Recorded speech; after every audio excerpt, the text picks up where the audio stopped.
Hello, my friends. Welcome to Adda 24/7 Regulatory Bodies and Associates channel.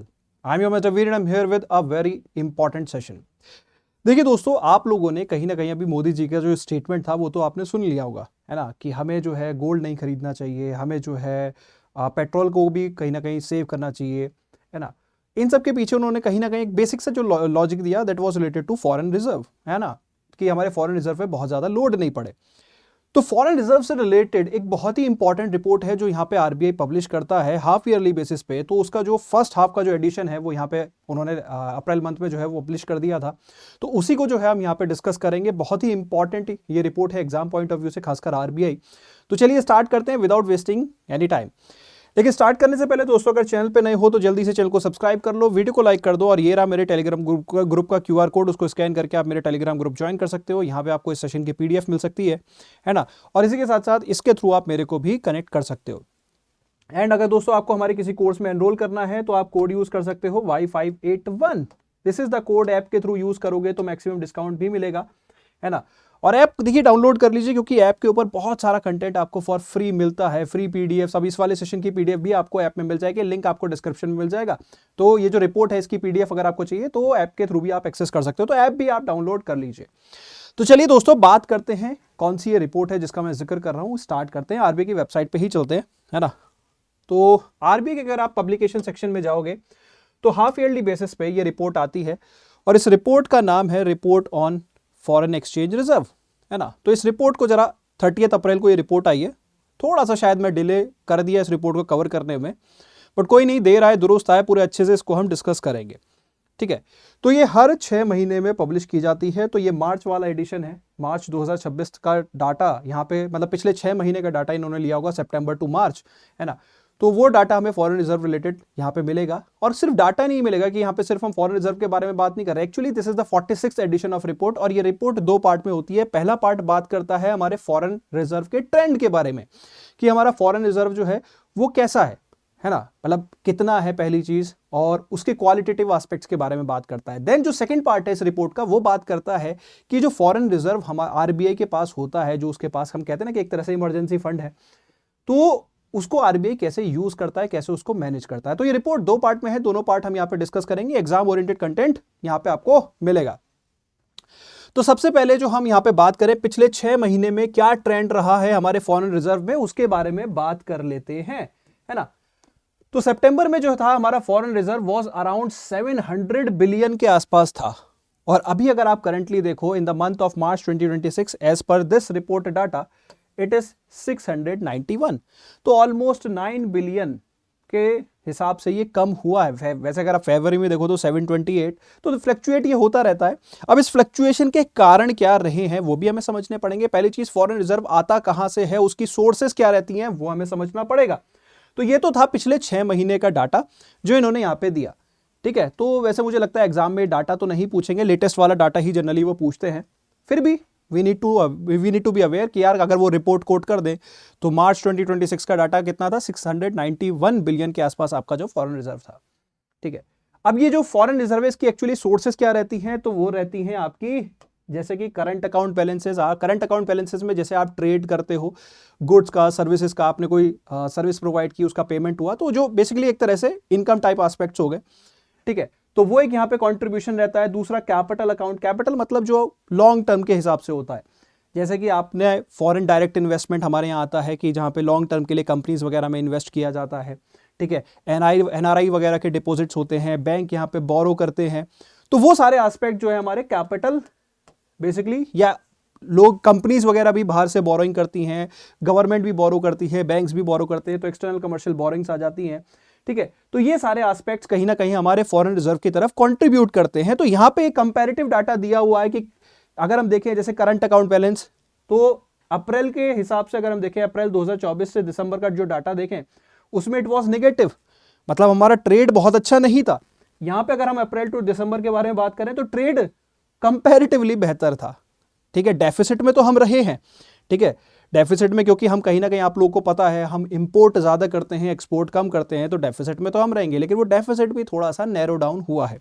तो comparative data यहाँ पे different aspects में दिया हुआ है, और इन सभी की वजह से अगर आप देखो अप्रैल टू दिसंबर 2024 हमारा फॉरेन रिजर्व ऑलमोस्ट 10 बिलियन से कम हुआ था, और यहां पे अगर हम बात करें अप्रैल टू दिसंबर, यहां पे थोड़ा सा इंप्रूव हुआ है, ऑलमोस्ट 20 बिलियन। तो these were the sources of foreign exchange reserve. Again, हर चीज रटनी नहीं होती, समझने की होती है, ठीक है। नेक्स्ट आ जाते हैं, एक बहुत ही इंपॉर्टेंट कंसेप्ट होता है which is international investment position of India. देखिए क्या है, अगर आप एक इंडिया को एक सिटीजन के तौर पे ले, एक एंटिटी के तौर पे ले, तो इंडिया कुछ पैसा देता है और कुछ पैसा लेता है। अब आप इंडिया को जब आप कंसीडर कर रहे हो तो इंडिया के सारी एंटिटी, सारे इंस्टीट्यूशन को कवर कर रहे हो उसके अंदर। तो किसी ने कुछ लोन दिया, किसी ने कुछ लोन दिया, तो I am talking about India as a totality, government, institution, सब उसमें हमने कंसीडर कर लिए। लेमन टर्म्स में हम समझने की कोशिश करेंगे। तो जो आपने दिया और जो आपने रिसीव किया, अब आपने रिसीव कैसे किया? किसी ने आपके यहाँ एफडीआई किया, किसी ने आपके यहाँ एफआईआई किया। एफआईआई मतलब जैसे शेयर्स, बॉन्ड्स वगैरह में इन्वेस्ट कर दिए। एफडी मतलब उन्होंने कंपनी ही सेटअप कर दी, है ना। इस तरह से आपने पैसे रिसीव भी किए, या आपने लोन लिया, है ना, या आपने लोन दिया। तो एक हो गई, आपने किसी को दिया तो you owe something. When someone gives you money, तो मतलब you have to pay it back, and when you give money to someone, तो the other party owes to you, है ना। तो ये चीज है। तो ये दोनों का डिफरेंस जो होता है उसको हम बोलते हैं नेट इन्वेस्टमेंट पोजीशन। तो इंडिया ने कहीं पैसा दिया, इंडिया ने कहीं से पैसा लिया, तो जो पैसा लिया है वो आपको चुकाना है, और जो पैसा दिया वो आपको रिसीव करेगा। तो that is kind of an asset, और this is a liability because you have to pay it back, है ना।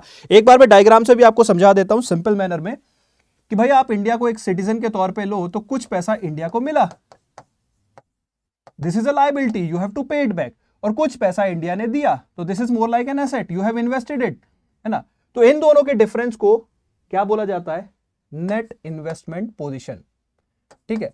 अब अगर आप नेट इन्वेस्टमेंट पोजीशन यहां पे देखोगे तो it is coming out to be negative. Negative मतलब हमारी लायबिलिटीज ज्यादा हैं। मतलब देखिए, नेट इन्वेस्टमेंट पोजीशन क्या होती है? एसेट माइनस लायबिलिटी, ठीक है। तो आपकी लायबिलिटीज ज्यादा है, इसीलिए यू ओ मोर, आपको देना ज्यादा है, आपके एसेट्स कम है। लेकिन एक अच्छी बात यहां पे ये है कि अगर हम दिसंबर 2024 के डाटा से दिसंबर 2025 के डाटा को कंपेयर करें, तो ये जो -363 है, इट हैज रिड्यूस टू -260। मतलब कि हमारी नेट इन्वेस्टमेंट पोजीशन इंप्रूव हुई है। दो हमारी लायबिलिटी तो है ही, दोनों केसेस में लायबिलिटी हमारी ज्यादा है, लेकिन यहां पे एक इंप्रूवमेंट आया है। तो this is what this report says, है ना। चलिए आगे चलते हैं फिर। तो दिस वाज अबाउट कि हमारा फॉरेन रिजर्व कैसा रहा है, कहां से आया है, और हमारी नेट इन्वेस्टमेंट पोजीशन क्या रही है। वैसे नेट इन्वेस्टमेंट पोजीशन भी एग्जाम के पॉइंट ऑफ व्यू से लेटेस्ट वाली जो होती है लास्ट मंथ की, वो हमें देखनी होती है। आरबीआई हर मंथ इसको पब्लिश करता है, ठीक है। इसीलिए मैं इन डाटास पे ज्यादा एम्फेसिस नहीं कर रहा हूं। अब यहां पे कुछ इंपॉर्टेंट फैक्ट्स हैं, नंबर्स हैं, जिन पे खासकर आरबीआई के फेज 1 में क्वेश्चन पूछे जा सकते हैं, फेज 2 में पूछे जा सकते हैं। तो ये जो फॉरेन रिजर्व है, सपोज 691 हम अभी मार्च के हिसाब से क्लेम कर रहे हैं, तो क्या ये एनफ है? जैसे मोदी जी ने बोला कि यार हमारे फॉरेन रिजर्व पे स्ट्रेस पड़ रहा है तो चलिए चेक करते हैं, है ना। तो एडिक्वेसी ऑफ रिजर्व को हम जरा यहां पे चेक करते हैं। तो हमारा जो करंट फॉरेन रिजर्व है वो हमारे 8.10 मंथ्स के इंपोर्ट्स को पे करने के लिए सफिशिएंट है। मतलब अगले 10 महीने, 10 क्या ऑलमोस्ट 11 महीने के इंपोर्ट्स हम आराम से कैरी फॉरवर्ड कर सकते हैं by using the current foreign reserve. लेकिन अगर आप इसको सितंबर 2025 के डाटा से कंपेयर करो तो इट इज लेस। तब हम ऑलमोस्ट 11.3 मंथ्स के इंपोर्ट्स कर सकते थे, अब it has been lower down to 10.8। अब देखिए, फॉरेन रिजर्व ऊपर नीचे होता रहता है। जो करंट डाटा है रिपोर्ट के हिसाब से, ये अपने को पता होना चाहिए, क्योंकि इस फैक्ट पे क्वेश्चन बन सकता है। कई बार फेज 1 में क्वेश्चन पूछा भी गया। Last year I think there was a question on this fact कि अभी जो हमारा फॉरेन रिजर्व है एज पर दिस रिपोर्ट वो कितना है, तो इट इज 10.8 मंथ्स के इंपोर्ट्स के लिए this is the reserve that we have.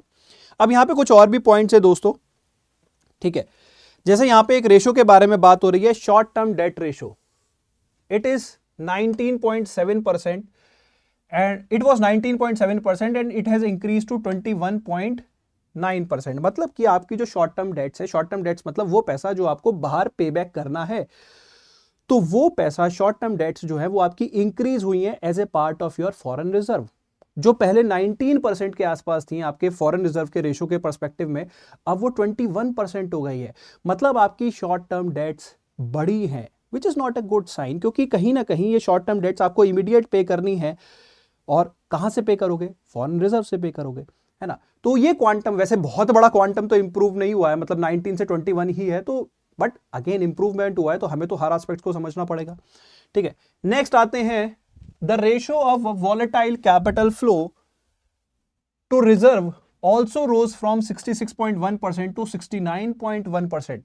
मतलब देखिए वोलेटाइल कैपिटल क्या होता है, जैसे कि FIIs वगैरह जो इंडिया में पैसा, आप सुन रहे होंगे कि इंडिया से पैसा निकाल रहे हैं तो वो निकालते भी हैं, वो डालते भी हैं। तो वोलेटाइल पैसा जनरली इसको माना जाता है जो हमारे शेयर्स बॉन्ड्स वगैरह में रहता है, जो इमीडिएटली कुछ भी इकोनॉमिक क्राइसिस हो तो वो एकदम बाहर जाने लगता है, ठीक है, एकदम से पैसा निकलने लगता है। कोई भी शॉर्ट टर्म इवेंट हुआ, एकदम से पैसा बाहर निकलने लगा मार्केट वगैरह से, जिससे आप देखते होंगे मार्केट एकदम गिर गया एंड ऑल। तो उसकी रेशो भी, उस वोलेटाइल कैपिटल की रेशो भी इन कंपैरिजन टू रिजर्व बढ़ी है। मतलब पहले थी ये 66.1%, अब ये हो चुकी है 69.1% अकॉर्डिंग टू दिसंबर डाटा यार है। तो मतलब एकदम लेटेस्ट तो नहीं है, लेकिन जिस रिपोर्ट के अकॉर्डिंग मैं बता रहा हूं उस हिसाब से बढ़ चुकी है ना। तो दिस इज अगेन कि नॉट अ गुड फैक्टर कि कल को सपोज कोई इकोनॉमिक क्राइसिस कुछ भी हो जाता है तो आपके ज्यादा फॉरेन रिजर्व पे स्ट्रेस पड़ेगा, क्योंकि आपकी ये वोलेटाइल कैपिटल भी as a part of your reserve increase हुई है, ठीक है। देन दोस्तों यहां पे अगर हम बात करें आरबीआई का जो फॉरेन रिजर्व है वो किन किन चीजों से मिलकर बना होता है, आपको पता होगा, फॉरेन करेंसी एसेट्स, गोल्ड, है ना, then there are SDR and your reserve position with the IMF। तो इन चार चीजों से मिलकर जो है हमारा बेसिकली जो हमारा फॉरेन रिजर्व है इन चार चीजों से मिलकर बना होता है। सबसे बड़ा कंपोनेंट होता है foreign currency assets, basically foreign currency या फॉरेन करेंसी में जो हमने इन्वेस्टमेंट किया हुआ है, बॉन्ड्स वगैरह, है ना। और दूसरा होता है गोल्ड में। तो गोल्ड के रिगार्डिंग आपने देखा होगा जब इकोनॉमिक चीजें गड़बड़ाती हैं तो हमेशा एक गोल्ड को एक कहते हैं ना, कई बार इसके लिए एक टर्म भी यूज होती है लाइक अ गॉड्स मनी कि क्राइसिस के टाइम में सबसे सेफ असेट जो है वो है गोल्ड। लेकिन ऐसा 100% ट्रू नहीं है। हाँ, लॉन्ग टर्म में क्राइसिस के टाइम पे जो है वो गोल्ड अच्छा होता है, वरना इस पे भी मैं कभी एक सेशन लेके आऊंगा कि आप जब भी देखोगे कोई इमीडिएट क्राइसिस आता है तो गोल्ड की भी प्राइसेस गिरती हैं। तो ऐसा मैं एक अलग से सेशन ले आऊंगा और वो क्यों होता है वो भी हम डिस्कस करेंगे कभी किसी और सेशन में। अभी कंटिन्यू करते हैं। तो जो हमारा फॉरेन रिजर्व है उसमें गोल्ड का क्वांटम कितना है, वो है अप्रोक्सीमेटली 880 टन्स, 880.52 मेट्रिक टन्स, जिसमें से 680 मेट्रिक टन्स हम इंडिया में ले आए हैं। पहले ये नंबर होता था 400 टन के आसपास, जो हमारा गोल्ड जो होता था वो बाहर होता था, लेकिन हम उसका क्वांटम रिड्यूस कर रहे हैं। क्यों रिड्यूस कर रहे हैं? देखिए आपकी सॉवरेनिटी इंपैक्ट होती है। इसका रीजन आप देखिए, जैसे आपने सुना होगा जैसे ईरान के एसेट सीज कर दिए, आपने सुना होगा वॉर्स वगैरह में ये चीज होती है, रशिया के एसेट सीज कर दिए। अब अगर आप बाहर कहीं अपना सोना रखोगे, कल को सपोज उनके साथ आपकी टर्म्स एंड कंडीशंस खराब हो गई, दे विल सीज, हम तो नहीं दे रहे तुम्हारा गोल्ड, आओ लड़ लो, है ना। तो कहीं ना कहीं हमारी सॉवरेनिटी इससे इंपैक्ट होती है। तो हम अपने एसेट्स अपने पास रखें, ज्यादा अच्छा रहेगा। तो इसीलिए इंडिया धीरे धीरे धीरे करके जो बैंक ऑफ इंग्लैंड में हमारा सोना था उसका क्वांटम रिड्यूस करता जा रहा है। ऑलमोस्ट 100 टन समथिंग जो है वो अभी हमारा 200 टन के आसपास जो है अभी हमारा बाहर है। We will try to bring it back, है ना। तो this is about gold reserve. अब यहां पे बात करते हैं कि गोल्ड के बारे में हमने बात की। दूसरा हमारा मेन कंपोनेंट क्या होता है फॉरेन रिजर्व का, वो होता है हमारे फॉरेन करेंसी एसेट, जो हम फॉरेन करेंसी वगैरह अपने पास रखते हैं। तो हमारा फॉरेन करेंसी एसेट्स देखिए क्या है, आपने एक टर्म सुनी होगी, बड़ी सिंपल मैनर में समझाता हूं लेमैन के टर्म्स में, कि हम जो पैसा कैश सपोज हमारे पास है, तो कैश एक तरह से पैसा लूज आउट करता है ड्यू टू इन्फ्लेशन। तो सपोज आरबीआई ने डॉलर अपने पास रख रखे हैं, तो उस डॉलर को वो क्या करेगा, कहीं तो यूज करेगा, करेगा कि नहीं करेगा, बिकॉज इन्फ्लेशन की वजह से ultimately the money will lose out value, है ना। आप लोग भी जानते हैं। तो कहीं ना कहीं इसीलिए आरबीआई जो फॉरेन रिजर्व अपने पास रखता है, अब गोल्ड तो वो इन्वेस्ट करेगा नहीं, जो उसके पास फॉरेन करेंसी एसेट्स हैं, चाहे वो करेंसी इन जैपनीज येन हो या डॉलर्स हो या कोई भी करेंसी हमारे पास है, उसे वो इन्वेस्ट करेगा। तो वो कौन सी सिक्योरिटीज है जहां पे आरबीआई इन्वेस्ट करता है, क्योंकि डेड कैश रखना एक पाप है इकोनॉमी में, सीधी सीधी बात करें तो उसी तरह ये जो 691 बिलियन आप देख रहे हैं ना, इट्स नॉट लाइक कि उसने एक स्टोरेज में ले जाके रख दिया, उस पैसे को उसने अपने पास कलेक्ट किया और इन्वेस्ट कर दिया, है ना। तो फॉरेन करेंसी एसेट्स में वो कहां कहां इन्वेस्ट करते हैं, तो सबसे बड़ा कंपोनेंट होता है foreign securities like treasury bills, US treasury bills, इस तरह की सिक्योरिटीज में इन्वेस्ट करते हैं, है ना। लेकिन यहां पे आप एक इंटरेस्टिंग फैक्ट देखोगे तो जो हम सिक्योरिटीज में हमने इन्वेस्ट किया हुआ था उस परसेंटेज में थोड़ी सी गिरावट देखने को मिली है। और आपने ये भी सुना होगा India is dumping US bonds, कहीं ना कहीं ये न्यूज काफी ज्यादा चल रही है। तो इंडिया कहीं ना कहीं अपना एक्सपोजर यूएस सिक्योरिटीज में कम कर रहा है। और अब तो खुलेआम ये बात होने लगेगी कि यूएस की जो हेगमनी थी वो कहीं ना कहीं अब उतनी नहीं रह गई है ना। खासकर ईरान वॉर ने उसके काफ़ी एस्पेक्ट्स को ओपन कर दिया है, ठीक है। उसी तरह आप एक कंपोनेंट देखोगे कि जो पैसा डिपॉजिट्स के तौर पे रखता है आरबीआई, तो वो डिपॉजिट्स उसने जो सेंट्रल बैंक्स हैं, जो सेंट्रल अथॉरिटीज हैं, उनमें बढ़ाया है। देखो it was 7.96%, now it is 8.48%। तो डिपॉजिट्स में उसने अपना पैसा जरूर बढ़ाया, और वो भी कौन से बैंक्स में? Not any commercial bank, in the central banks of the country, ठीक है। और कमर्शियल बैंक्स में दे हैव पार्क्ड 7.52%, तो ये परसेंटेज भी उन्होंने कम की है। नेचुरल सी बात है यार, वोलेटाइल एनवायरनमेंट में आप सेफ जगह पैसे लगाते हो, तो सबसे सेफ हमारी सिक्योरिटीज होती हैं या सेंट्रल बैंक के डिपॉजिट्स होते हैं। फिर भी बाकी बैंक्स भी रिलायबल होते हैं, लेकिन वहां पे आप अपनी परसेंटेज कम कर रहे हो। तो this is how you are managing your foreign reserve. क्या बात समझ में आई? ठीक है। तो अभी तक तो देख के आपको यही लग रहा होगा कि यार मोदी जी की बात तो सही है। देखिए, आपको यह समझना पड़ेगा कि हम उतनी बड़ी इकोनॉमी नहीं है। We are a small economy compare to US या चाइना। यह बात एक रियलिटी है, जितनी जल्दी हम ये एक्सेप्ट करें उतना है। तो हाँ, हम कहीं ना कहीं एक माइट तो है हमारे पास कि यार we have such a huge foreign reserve, but हमारी करेंसी जब तक स्ट्रांग नहीं होगी, है ना, हमारे एक्सपोर्ट्स जब तक नहीं बढ़ेंगे, हम टर्म्स एंड कंडीशंस डोमिनेट करने की सिचुएशन में नहीं आएंगे। ये एक रियलिटी है। We need to work on Atmanirbhar Bharat, है ना, ये एक रियलिटी है। लेकिन फिर भी रिपोर्ट देख के तो आपको लग रहा होगा यार सारी चीजें खराब बताई हैं, फॉरेन रिजर्व कम हो रहा है, ठीक है, शॉर्ट टर्म डेट बढ़ रही है, वॉलेटाइल कैपिटल बढ़ रहा है, तो ये सारी चीजें तो हो रही हैं। और कहीं ना कहीं जो इन्वेस्टमेंट जिस तरह से आरबीआई कर रहा है वो भी देख के डर लग रहा है, इकोनॉमिक क्राइसिस है। लेकिन कुछ अच्छी बातें भी है, जरा शॉर्ट में बात करते हैं, ठीक है। जैसे कि financial transaction plan. Financial transaction plan के अंदर क्या होता है, आरबीआई कुछ पैसा आईएमएफ को कमिट करता है, जिसके अंदर जो है वो क्राइसिस के समय उस पैसे को यूज करेंगे, ठीक है। या जो लोन्स आईएमएफ के थ्रू चैनलाइज होते हैं तो आरबीआई वहां पे पैसा कंट्रीब्यूट करता है। तो वहां पे देखा गया है कि आरबीआई ने पैसा कमिट किया हुआ है, किसको? आईएमएफ को। तो कल को कोई क्राइसिस होता है, ठीक है, जिसको हम बोलते हैं, जैसे कमिट किया हुआ है जिसमें न्यू अरेंजमेंट्स टू बोरो, तो एग्जिस्टिंग अरेंजमेंट्स में आरबीआई ने पैसा दिया हुआ है लगभग 400 मिलियन के आसपास, और न्यू कमिटमेंट भी किया हुआ है आईएमएफ को कि कल को आपको पैसा से जरूरत पड़ेगी तो हम देंगे। तो पैसा कमिट कर पाना इकोनॉमिक क्राइसिस के टाइम में तभी पॉसिबल है if your fundamentals are strong. तो ये एक छोटा सा, लेकिन अमाउंट ऐसा बड़ा नहीं है, छोटे छोटे अमाउंट आप कंट्रीब्यूट कर रहे हो, तो 1-2 बिलियन 700 बिलियन में से कमिट करना बड़ी बात नहीं होती है। वैसे भी इन न्यू जो कहते हैं ना बोरिंग अरेंजमेंट्स को अभी एक्सरसाइज नहीं किया गया है, कमिटमेंट है, कल को मुकर जाओ। तो देखने से तो ठीक लग रहा है कि यार हाँ ठीक है, आईएमएफ को हम पैसा दे सकते हैं, ओके। बाकी हम अपने पड़ोसी नेशन से, आपने सुना होगा करेंसी स्वैप एग्रीमेंट्स तो करते ही रहते हैं, तो हम उन्हें रिजर्व एक्सचेंज की फैसिलिटीज वगैरह ऑफर करते हैं, तो that is again a good thing.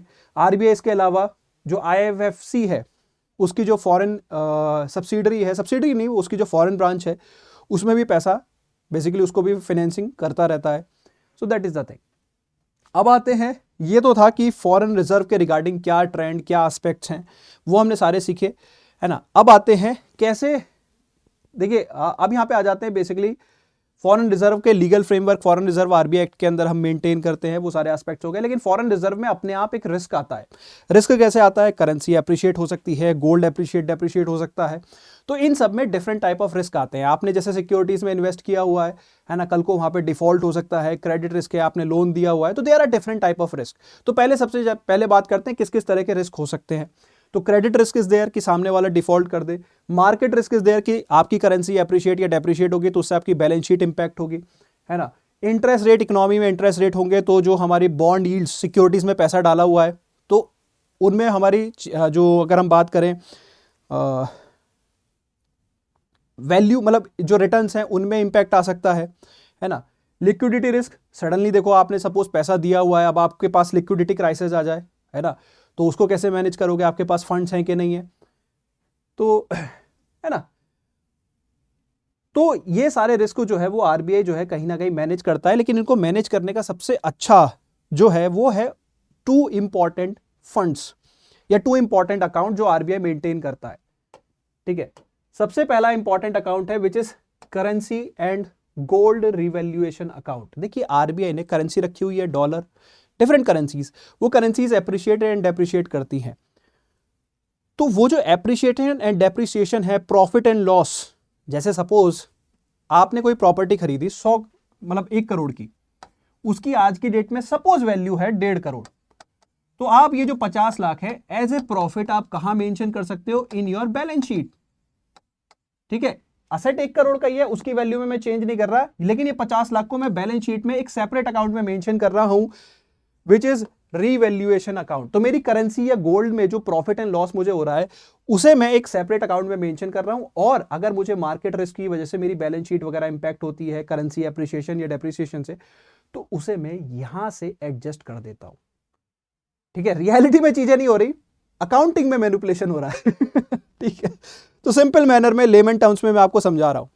ठीक है, इसी तरह यहां पे एक और होता है which is known as investment revaluation account. जैसे आपने कुछ सिक्योरिटीज में इन्वेस्ट किया, अब वो सिक्योरिटीज में आपको सपोज कैपिटल गेन हो रहा है या लॉस हो रहा है। सपोज आपने कोई एसेट खरीदा था, कोई बॉन्ड खरीदा था 100 रुपए का, हो सकता है उसकी करंट वैल्यू 101 हो गई हो या 99 हो गई हो, है ना। तो ये जो प्रॉफिट है, ये जो लॉस है, ये आपके सेपरेट अकाउंट से आप बेसिकली जो आपके इन्वेस्टमेंट है उसमें जो आपका बेसिकली प्रॉफिट एंड लॉस है उसमें से एडजस्ट करोगे। ठीक है, तो this is how you manage the market risk. Okay, तो this is about the entire foreign reserve report. जितनी सिंपल मैनर में हो सकती थी मैंने आपको समझाई। बाकी इसकी अगर आपको पीडीएफ चाहिए भाई, तो पीडीएफ भी आपको मिल जाएगी। मैं एक बार ओपन करके देख लेता हूं। आई थिंक ये वो रिपोर्ट है, ओपन हो जा। हाँ, ये रही। ये मैंने बहुत ही इजी लैंग्वेज में आप लोगों के लिए कंपाइल की हुई है, सिंपल समरी बाय वीर आशुतोष, है ना। बहुत ही सिंपल मैनर में, जो पार्ट 1 जैसे मैंने आपको बताया उसका ट्रेंड, ठीक है, जो सोर्सेस हैं, सारी चीजें याद नहीं रखनी जैसे मैंने क्लास में बताई है, क्या इनके इंपॉर्टेंट फैक्ट्स हैं, 11.3 मंथ्स, 10 पॉइंट, कहां से कहां गया, वो important highlights, gold current amount, है ना। हर चीज बहुत ही सिंपल मैनर में यहाँ पे आपको एक्सप्लेन की है, रिस्क एंड एवरीथिंग। तो अगर आपको ये पीडीएफ चाहिए तो या तो आप मेरे टेलीग्राम ग्रुप से जुड़ सकते हो, है ना, जो कि रेगुलेटरी बॉडीज बाय वीर आशुतोष है, या मैंने क्यूआर कोड भी स्कैन मतलब शुरुआत में शो किया था। नहीं तो इसी वीडियो के डिस्क्रिप्शन में आपको ऐप का लिंक मिलेगा, उस पर आप क्लिक करिए और आपको ये पीडीएफ एक्सेसिबल हो जाएगी। तो मेरे जो टेलीग्राम ग्रुप्स हैं उनमें भी मिल जाएगी। बाकी दोस्तों, आरबीआई की अगर आप कंप्लीट वेबसाइट की कवरेज चाहते हो तो आपको क्या करना होगा, आपको जाना होगा हमारी वेबसाइट पे, विच इज अड्डा 24/7, है ना, अड्डा 24/7 रेगुलेटरी बॉडीज एनएसओ। एंड अगर आप आरबीआई ग्रेड बी में जाओगे तो ये हमारा बैच है। लेकिन आरबीआई वेबसाइट की कंप्लीट कवरेज बैच में तो मिलती है। अगर सिर्फ आरबीआई वेबसाइट की कवरेज चाहिए तो ये मेरा आरबीआई मंत्रा बैच है, which is very important for all the regulatory and banking examination. SEBI website हो, आरबीआई वेबसाइट हो, सब कुछ इसके अंदर आपको मिलेगा ही मिलेगा। ठीक है, अगर आपको आरबीआई के फाइनेंस मैनेजमेंट अकाउंट्स कवर करना है, आपको डिस्क्रिप्टिव राइटिंग से डर लगता है ना, तो फेज 2 के हिसाब से फिर आपको ये फिनमंत्रा बैच आप चाहो तो एनरोल कर सकते हो। एनरोल करने के लिए कोड यूज कीजिए Y581। ऐप के थ्रू करोगे मैक्सिमम डिस्काउंट भी मिलेगा, और आई थिंक सेल वेल के टाइम पे आपको मैक्सिमम डिस्काउंट रहता ही है। जैसे अभी यहाँ पे मुझे सेल दिख रही है तो मैक्सिमम डिस्काउंट आपको मिलेगा। तो इसी के साथ सेशन कर रहा हूँ रैप अप। बाकी मुझे एक कमेंट करके बताना कि अगर आपको ये रिपोर्ट समझ में आई तो आपको क्या लगता है, क्या we are heading towards economic crisis. ठीक है, तो please do let me know in the comment section. इसी के साथ सेशन कर रहा हूँ wrap up. Thank you so much, see you in the next class.